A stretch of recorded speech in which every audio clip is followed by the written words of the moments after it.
Hi, everyone. Um, so this week I want to talk about something that quietly affects a lot of people on a weight loss journey, and that's the feeling that you already know how things will end. You're kind of predicting the future. Now, you might recognize some of the kind of thinking that goes along with this, like I've tried this before. I always fall off track. This never really works for me. All those kind of generalized thoughts that you might hear yourself saying. And the thing about it is, they feel true, they feel real. You can sense it. Um, Now, that's because you've got evidence of it. You might have fallen off track in the past. So you've lived that experience. You started stuff and then you stopped and then you restarted. You had good weeks and then things didn't go well for you. You've seen progress and then you've plateaued. So it's very easy for the mind to take all of that and draw a conclusion. This is just how it is for me. That's what actually happens to me. Now, the thing that's really important that often gets missed is the repeats only occur when nothing new is seen. Now, that's a really important statement. So the past only repeats itself when nothing is seen that's different. You see, because if something genuinely shifts in your understanding, even slightly, then you're no longer the same person having the same experience. So quite a few people that I work with on the LightMinds program, I highly recommend they do it again. Now, initially, a lot of people see it as information. So they go, well, I've got that information. And I tried to explain it's not information, it's about understanding. And understanding comes through insights. And every time you come back to the program, you will come back as a different person because you would have seen things that would have shifted you. So that's where things stop being another attempt. They start being something different.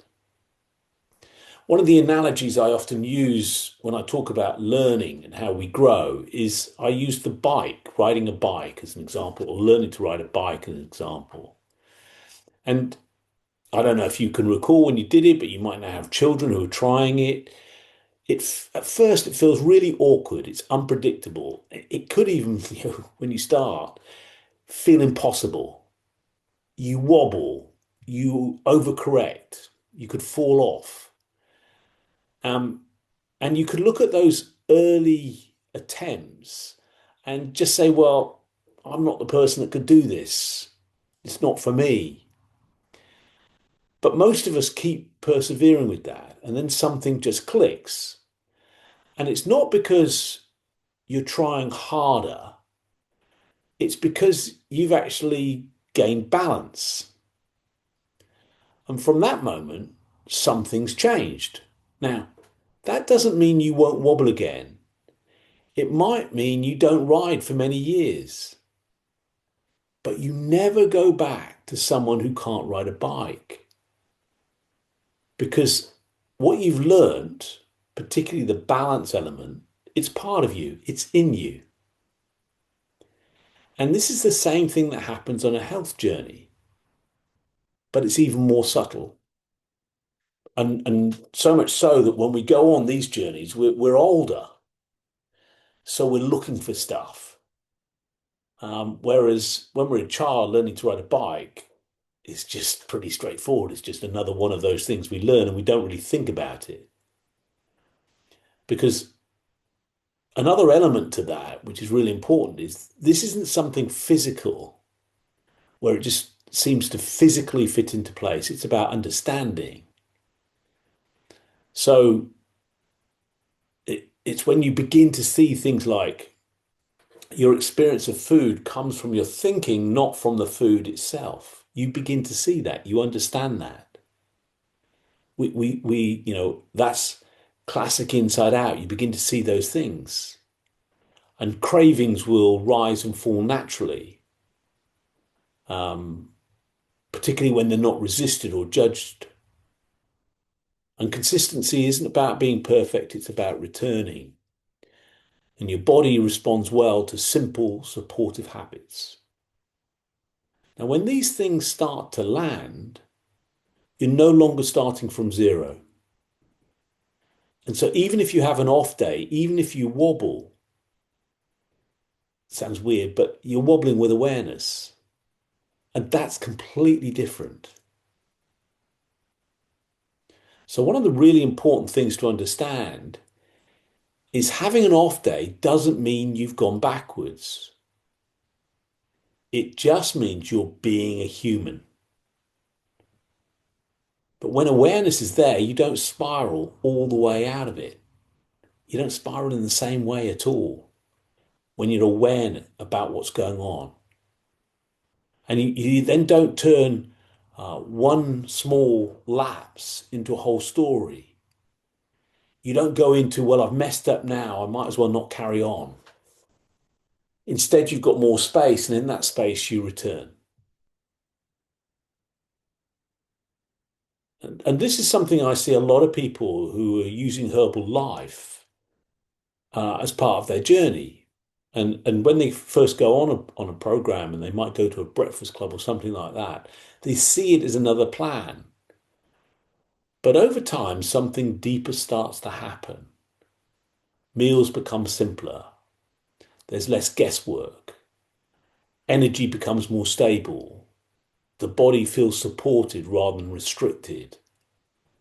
And alongside that, people begin to see their patterns, their habitual patterns more clearly. Not, it's really important to see them not as problems to fix, but as something that's just passing through. It's an habitual, it's a habit like any other habit, it's habitual thought. And that's where change starts to feel much more natural. It's less forced. Now, it's also important to remember that your mind will bring up the past. That's what your mind does. It might say things like, here we go again, this never works, you've done this before, why are you trying? But here's the key. You don't need to fight those thoughts. You don't need to argue with them, replace them, or fix them. Actually, I should emphasize that, to replace them. You don't need to do that. You just need to notice them and gently remind yourself, oh, that was me then, but I've seen more now. That's enough, by the way. You can try this for yourself practically. So when one of those old kind of thoughts shows up, instead of believing it, following it, just pause and notice it, and then come back to your next step. Oh, okay, that's there. So, what shake am I going to have? What meal am I going to have? How am I going to move next? There's no drama, no reset, no start again on Monday. Just take the next action. So your past might explain where you've been, but it doesn't decide in any kind of way where you're going next. Because the moment something new is seen, you're already on a different path. Even if it doesn't look dramatic, even if it feels really subtle, that's where real change is going to be for you. So I hope you find it useful. Best of luck. Uh, Feel free to post anything that comes up for you in the Facebook group. Thanks so much.